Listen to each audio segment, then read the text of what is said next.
오늘 읽은 13장은 마가복음의 종말장입니다. 이 한 장을 통해서 예수님은 예루살렘의 멸망에 대해서 예언하시고 또 세상의 종말에 대해서 계속해서 예언을 하고 계십니다. 세상 종말이 가까워지면 나타나는 징조가 있다고 말씀하십니다. 5절부터 보면 예수께서 이르시되 너희가 사람의 미혹을 받지 않도록 주의하라. 많은 사람이 내 이름으로 와서 이르되 내가 그라하여 많은 사람을 미혹하리라. 이단들이 대대적으로 출현을 해서 사람들을 미혹을 시키고 종교적으로 극도의 혼란이 일어나게 된다는 말씀입니다.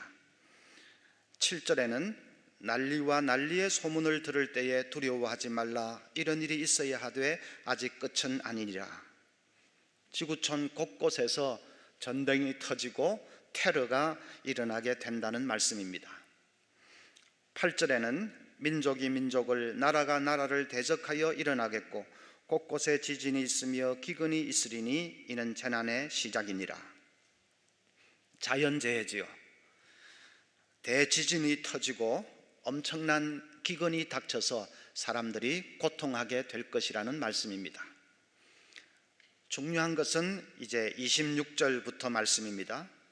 그때에 인자가 구름을 타고 큰 권능과 영광으로 오는 것을 사람들이 보리라. 또 그때에 그가 천사들을 보내어 자기가 택하신 자들을 땅끝으로부터 하늘 끝까지 사방에서 모으리라. 아멘. 예수님께서 재림하신다는 말씀입니다. 그것이 제일 마지막입니다. 예수님이 재림하셔서 이 땅의 역사를 끝내시고 새 하늘과 새 땅을 열게 되시는 것입니다. 세상 돌아가는 것 보면 우리가 방금 읽은 이 종말의 징조들이 갈수록 뚜렷해지는 것 같지 않습니까? 동서간의 냉전이 끝나면 지구촌에 평화가 올 줄 알았는데 평화는커녕 전쟁과 테러가 갈수록 더 빈발해지고 있습니다. 지진과 태풍 같은 자연재해도 갈수록 그 강도가 더 세지고 있습니다. 지구온난화로 인한 이 생태계의 변화는 앞으로 어떤 사태를 초래할지 모릅니다. 요즘은 북한까지 헷가닥 했는지 저 난리를 치고 있습니다. 유엔 산하에 우주의 평화적 이용위원회라는 그런 기구가 있는데 3월에 그 기구에서 열린 그 회의에서 충격적인 발표가 하나 있었습니다. 앞으로 22년 후에 소행성이 지구와 충돌할 가능성이 있다는 것입니다. 확률이 1600분의 1인데 그게 낮은 확률이 아닙니다. 우리 교회 어떤 성도님은 희귀병에 걸렸는데 그 병에 걸릴 확률이 100만 분의 3입니다. 100만 분의 3이라도 걸리면 걸리는 겁니다. 그에 비하면 확률 1600분의 1은 굉장히 높은 것이죠. 그래서 만약에 소행성이 지구와 충돌하게 되면 그러면 지구상의 한두 개 나라는 흔적도 없이 사라지게 된다고 합니다. 그야말로 세상 종말이 오는 것이죠. 우리가 아무리 아둥바둥 잘 살아보겠다고 야단을 해도 한번 번쩍하고 부딪히면 그 순간에 악소리도 제대로 못하고 흔적도 없이 사라지게 됩니다. 아침부터 괜히 겁나세요? 겁낼 필요 없습니다. 우리는 역사의 결론을 이미 알고 있기 때문입니다. 예수님께서 재림하셔서 새 하늘과 새 땅을 우리에게 안겨주실 것입니다. 무슨 일이 일어나든지 세상 역사는 예수님의 재림을 향해서 나아가고 있습니다. 정말로 소행성이 지구와 충돌할런지, 무슨 온난화로 대재앙이 일어날런지, 아니면 핵테러가 일어날런지 말런지 그런 것은 모르지만은 분명한 것은 무슨 일이 일어나든지 이 세상 역사는 그리스도의 재림을 향해서 그 역사의 오메가 포인트를 향해서 한 걸음 한 걸음 나아가고 있다는 것입니다. 그리고 재림하시면 그날은 영광스러운 승리의 날이 될 것입니다. 그러니까 아무것도 염려할 필요도 없고 두려워할 필요도 없습니다. 종말에 대한 우리의 바른 태도는 예측이 아니라 기대감을 가지고 사는 것입니다. 사람들은 자꾸 예측을 하려고 합니다. 자연재해가 이러니까, 온난화가 이렇게 되고 있으니까 언제 종말이 오겠다, 예측을 하려고 합니다. 특별히 이단들은 몇 년, 몇 월, 며칠에 예수님 재림하신다, 그러니까 재산 다 팔아서 어디 산속에 모여라, 그렇게 예측을 하려고 합니다. 그건 너무나도 잘못된 태도입니다. 종말이 언제 올는지, 어떻게 올는지 그런 것은 하나님의 소관이니까 하나님께 다 맡겨버려야지, 우리가 예측을 한다고 맞는 것도 아니고 예측하려고 해서는 안 됩니다. 우리는 오직 기대감으로 사는 것입니다. 주님이 재림하시면 우리 모두는 영광스러운 몸으로 변화되어서, 그래서 주님과 함께 새하늘 새 땅에서 영원히 왕노릇하며 살게 될 것입니다. 그 놀라운 순간을 기대감을 가지고 바라보면서 소망으로 사는 것이 믿음의 바른 자세입니다.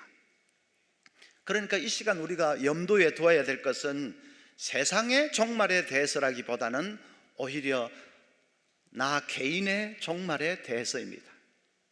세상 종말은 무슨 징조라도 있지만 나 개인의 종말은 아무 징조도 없이 갑자기 찾아올 때가 많지 않습니까? 죽음은 내가 생각하는 것보다도 훨씬 더 가까이 다가와 있을 때가 많습니다. 그래서 어떻게 해야 합니까? 33절에 보니까 주의하라, 깨어 있으라, 그때가 언제인지 알지 못함이라 했습니다. 깨어 있어야 합니다. 세상 종말에 대해서 1차적으로 깨어 있어야 되지만은 나의 마지막에 대해서도 늘 깨어 있어야 됩니다. 어떻게 하는 것이 깨어 있는 것입니까? 첫째로는 영적으로 깨어 있을 수 있어야 합니다. 하나님과 늘 교통하는 삶을 살아야 됩니다. 아침마다 기도 가운데 하나님을 만나고 늘 하나님 앞에 서는 훈련, 영적으로 깨어있는 그런 삶을 살아야 됩니다. 그래야 언제 부름받더라도 당황하지 않고 담대하게 하나님 앞에 설 수 있습니다. 샘물 호스피스 사역을 하는 원주희 목사님이 이런 얘기를 했습니다. 큰딸이 대학을 졸업하던 해에 교통사고를 당했답니다. 겨울인데 샘물의 집에 봉사하기 위해서 딸이 이렇게 오다가 신호를 받고는 이제 대기하고 있는데 뒤에서 오던 큰 트럭이 눈길에 미끄러지면서 딸의 차를 들이박은 것입니다. 웬 남자가 딸의 핸드폰을 가지고서 다급하게 소식을 알려줍니다. 차는 휴지 조각처럼 다 찌그러졌고 운전하던 여자는 피투성이가 돼서 병원에 실려갔습니다. 아빠 다 왔어요. 그래 빨리 잘 와라 하고 통화한 지 불과 5분이 채 안 됐는데 날벼락도 무슨 그런 날벼락이 있습니까? 사모님은 그냥 그 자리에 푹 주저앉아 버렸습니다. 목사님도 올 것이 왔구나 싶은 생각에 온몸에 힘이 쫙 빠졌다고 합니다. 그런데 그 목사님 내외는 호스피스 사역을 하니까 평소에 죽음에 대해서 잘 대비가 돼 있는 가정입니다. 자녀들까지도 잘 대비가 돼 있습니다. 목사님이 사모님하고 금방 침착함을 되찾았습니다. 그리고 딸이 평소에 했던 유언을 머리에 떠올렸습니다. 아빠 엄마, 내가 하나님의 나라로 이사를 가거든 제 장례식에는 찬송가 240장을 불러주세요. 그리고 장기는 필요한 사람들에게 나눠주시고 몸은 억과대에게 시신은 기증해 주세요. 그것이 딸의 유언이었습니다. 지금 상황이 그런 것을 결정해야 할 상황이라면 딸의 유언대로 해줘야지. 그렇게 마음을 단단히 먹고 병원에 들어섰습니다. 그런데 대기실에 있던 딸이 아빠 하면서 달려와서 안기는 겁니다. 다행히 머리만 좀 다치고 그렇게 크게 다치지는 않았다는 것입니다. 목사님, 사모님이 완전히 죽었다가 다시 산 것 같이 얼마나 감사한지요. 그 일을 한번 치르고 나면서 정말로 평소에 죽음에 대해서 잘 준비하는 것이 얼마나 중요한 것인가 하는 것을 다시 한번 깨달았다고 했습니다. 여러분, 그렇겠죠? 만약에 준비가 잘 안 된 사람이 갑자기 그런 일을 당했다면 뭐 울고 불고 야단했지 않겠습니까? 나중에는 다행히 크게 다치지 않았다는 것을 알게 되겠지만, 그러나 잠시 동안이라도 그냥 야단 법석이 나지 않겠습니까? 어떤 사람은 혼절이라도 할 것입니다. 대비를 잘 해야 합니다. 어떻게 하는 것이 대비를 잘하는 것이냐? 아침마다 하나님 앞에 나아가서 하나님과 깊은 교통의 시간을 가져야 됩니다. 그럴 때마다 나를 위해서는 저 영원한 천국이 예비되어 있다는 것을 깊이 묵상하십시오. 언젠가는 부름받는 날이 올 것이고, 그 순간이 되면 이 땅의 모든 것 다 내려놓고 가야 한다는 사실을 기억하십시오. 그날이 오기까지 하루하루 최선을 다해서 열심히 살 것을 다짐하십시오. 내가 살든지 죽든지 하나님이 나와 함께 계시고 내 생명은 하나님의 품속에 있다는 것을 깊이 묵상하십시오.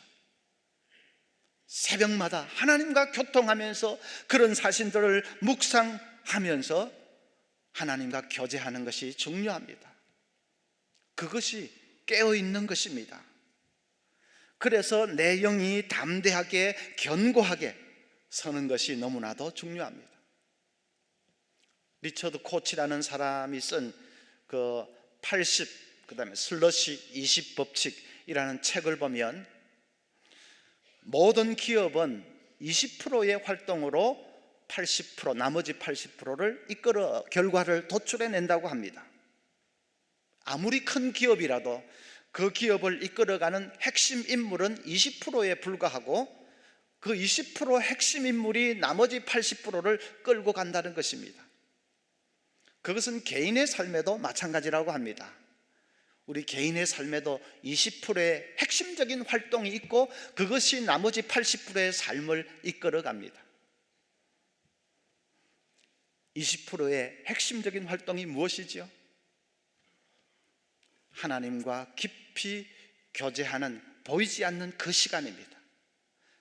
나머지 우리가 일하고 밥 먹고 자고 운동하고 차 마시고 영화 보고 하는 그 모든 나머지 삶은 나머지 80%입니다. 20% 하나님과 교제하는 그 삶이 살아있느냐 아니냐에 따라서 나머지 80%의 삶의 성패가 결정되는 것입니다. 다시 말하면 하나님과 교제하는 20%가 분명히 살아있지 못한 사람은 다른 어떤 것으로도 죽음에 대해서 제대로 대비할 수가 없습니다. 그저 내가 오래 믿었다는 연륜만으로 대비가 저절로 되는 것이 아닙니다. 내가 목사다, 장로다, 권사다 하는 어떤 타이틀만으로 대비가 되는 것이 아닙니다. 호스피스 사역하는 사람들 얘기 들어보면 임종의 순간에 목사 중에서도 장로 중에서도 벌벌 떠는 사람 많다고 합니다. 타이틀이 저절로 나를 지켜주는 것이 아닙니다. 영적으로 하나님과 교통하면서 깨어 있어야 합니다. 여러분, 하나님과 교제하는 그 시간만은 나는 어떤 일이 있어도 포기하지 않는다. 그 시간을 여러분의 삶의 최우선 순위에 분명히 둘 수 있기를 바랍니다. 깨어 있어야 됩니다. 두 번째로는 감사하며 살아야 합니다. 언젠가 서울의대 박재형 교수의 얘기가 신문에 실린 적이 있습니다. 그분의 부인이 뇌종양으로 쓰러졌는데 의식을 잃고 결국은 식물인간이 되었습니다. 그런 부인을 이 남편이 지극정성으로 간호를 합니다. 자기도 환자들을 돌보느라 정신이 없지만 틈틈이 짬을 내어서 아내의 병실로 달려가서 귀에 대고 오늘 있었던 일 얘기해주고 또 자녀들 얘기도 들려줍니다.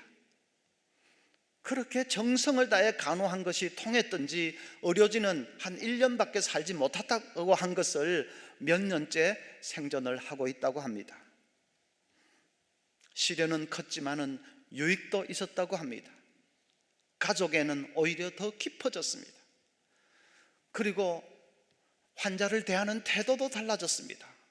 전에는 솔직히 병만 보였지만은 이제는 환자나 그 가족들, 그들의 절박함이 보이기 시작한다는 것입니다.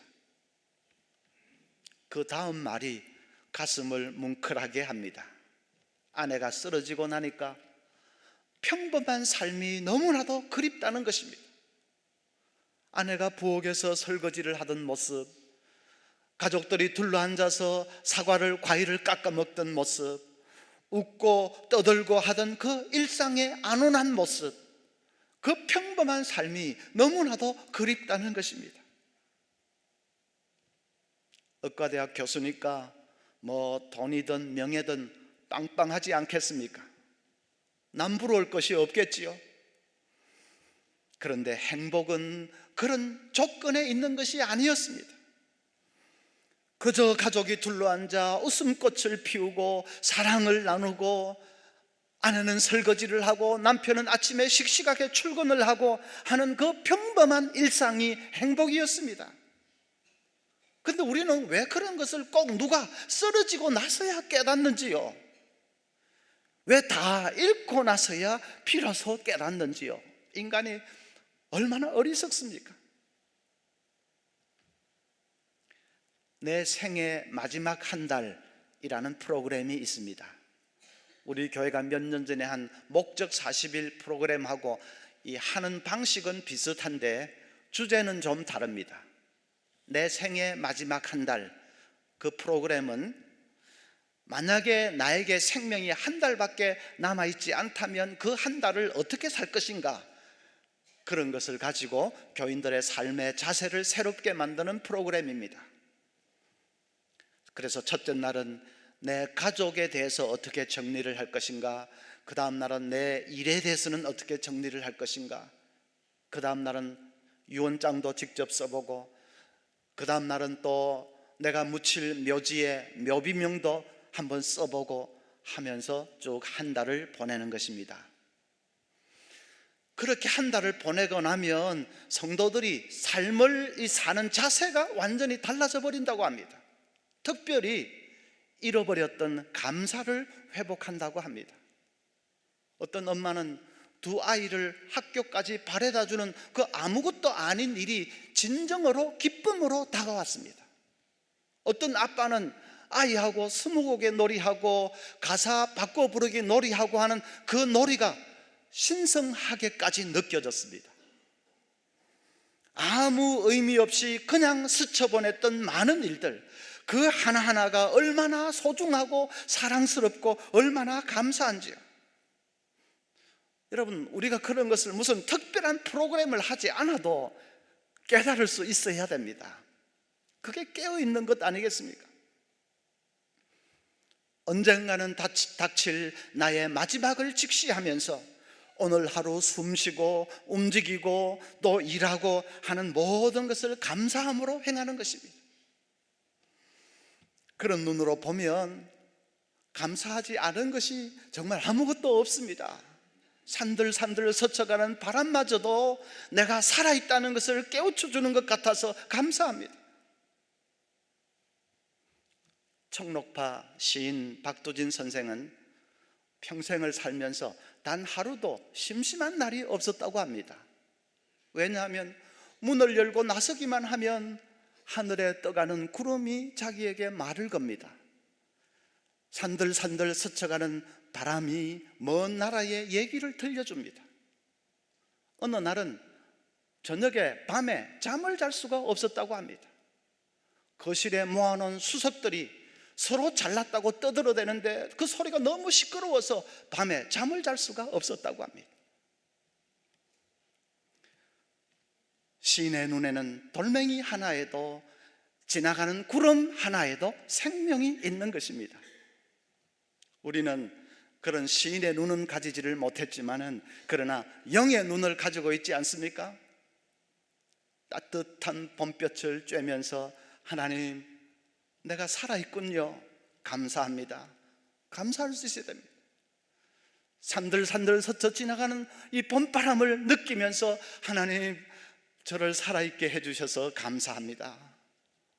감사할 수 있어야 됩니다. 그러기 위해서는 너무 빨리 달리면 안 됩니다. 더 빨리, 더 빨리, 더 많이, 더 많이. 그렇게 살면 감사를 할 수가 없지요. 삶을 저속기하로 바꿔야 합니다. 다운시프트라고 하지요. 다운시프트. 저속기하로 바꾸고 한 번씩 멈추어 서서 조용히 내 삶을 돌아보면서 감사하는 것입니다. 어떤 부인이 연말이 되니까 뭐 좀 깨닫는 것이 있는지 남편에게 문자를 보냈습니다. 여보, 올 한 해도 고마웠어요. 우리 늘 감사하면서 살자. 지나놓고 나면 아무 소용이 없잖아. 문자를 보냈습니다. 남편에게 답이 왔습니다. 연말 정산이야? 연말 정산같이 한번 연말에 그러지 말고 평소에 늘 감사하면서 살아야 합니다. 손톤 와일드라는 사람이 이렇게 말했습니다. 가슴으로 우리가 지닌 보화를 느낄 그때 진정으로 그런 순간만이 살아있다고 말할 수 있다. 참 좋은 말입니다.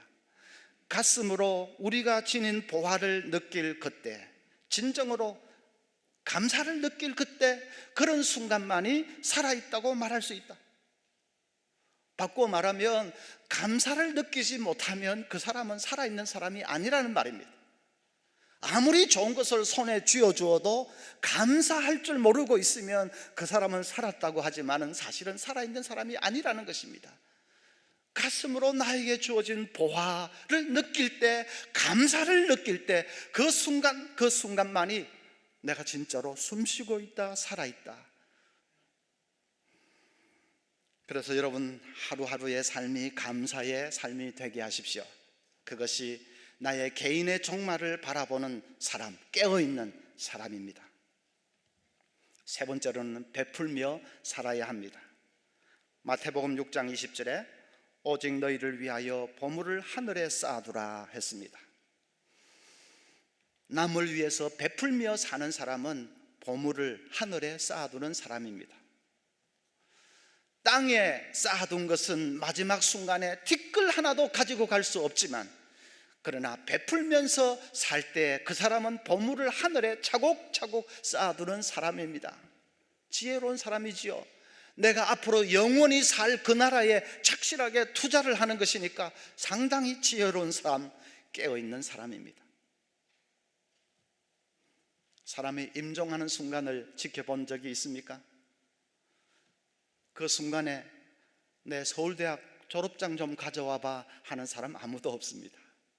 마지막 임종의 순간에 추식 좀 가져와 봐, 장롱 밑에 있는 땅 문서, 집 문서 좀 가져와 봐 하는 사람 아무도 없습니다. 마지막 순간에 우리가 찾는 것은 그런 세상적인 성취가 아닙니다.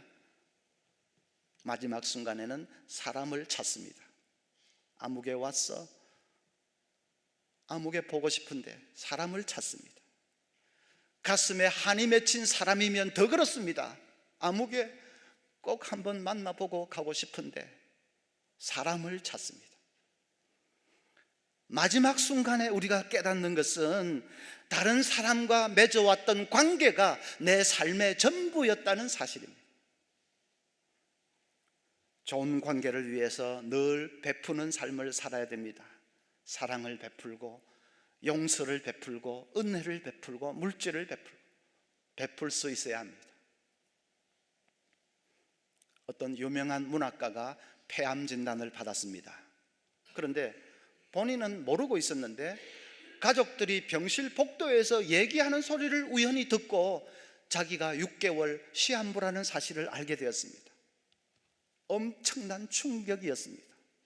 그러나 그분은 신앙이 독실한 분이었습니다. 곧 마음을 다잡고 결심을 했습니다. 그것이 사실이라면 어쩔 수 없지 않느냐. 남은 기간 동안 내 삶을 잘 정리하자, 죽음을 잘 준비하자, 그렇게 결심했습니다. 그리고는 그 다음부터 하루하루를 정말로 열심히 삽니다. 좀 서먹서먹했던 사람은 찾아가서 사과하고 식사를 같이 나누었습니다. 자녀들과 더 많은 대화를 나누고, 그리고 하고 싶었던 일 하고, 그러면서 하나씩 하나씩 주변을 정리하기 시작했습니다. 그런데 세월이 가도 병이 더 악화되지를 않습니다. 이상해서 가족들이 다른 병원에 가서 한번 진단을 받아보자. 진단을 받았더니 암이 아니었습니다. 오진을 했던 것입니다. 가족들이 그냥 노발대발해서 그동안 얼마나 마음고생하고 돈도 많이 쓰고 얼마나 고생을 했는데 세상에 이럴 수가 있느냐, 그 의사를 당장에 고발을 해버려야 된다. 그런데 막상 본인은 아니라고 했습니다. 그러면 안 된다고 하면서 그 문학가가 이렇게 말했습니다. 내가 살아온 날들 중에서 지난 6개월처럼 삶을 진지하게 살았던 적이 없습니다. 나머지 삶도 그런 마음으로 살고 싶습니다. 비록 오진이고 너무 놀랬지만은, 그러나 그것 때문에 내가 깨어 있을 수 있었으니까 오진마저도 감사하다는 것이죠. 우리는 다 시한부 삶을 살고 있습니다. 6개월 시한부든지 6년 시한부든지 60년 시한부든지 길고 짧은 차이는 있지만 다 시한부 삶을 살고 있습니다. 깨어 있어야 됩니다. 언젠가는 마지막 순간이 닥칠 것을 생각하면서 그 마지막을 직시하면서 살아야 합니다. 그리고 마지막 순간이 닥치면 내가 그동안 이 세상에 소풍 나와서 즐겁게 살다가 갑니다 하고 당당하게 하나님 나라를 향해서 달려갈 수 있는 그런 깨어있는 저와 여러분 될 수 있기를 축복합니다.